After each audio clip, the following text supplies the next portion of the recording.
Susunugin pa yan. Pulang-pula oh. Order na.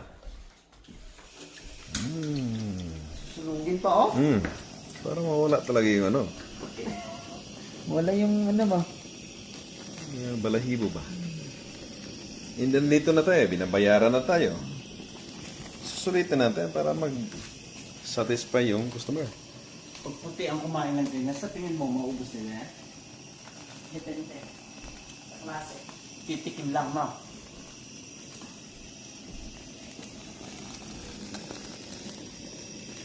Masarap yung pagkasuno ba?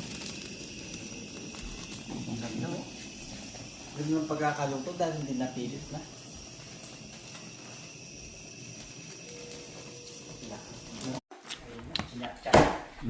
Video na.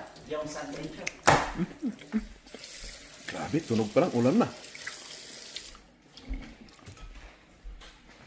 Looks yum.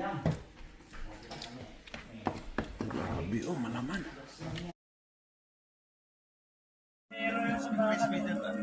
Yan! Mga 20 seconds, yan po natin sa picture yun.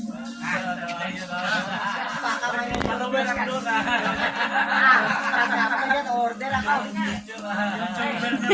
Malaki na yung dita mo kasi lumaki na yung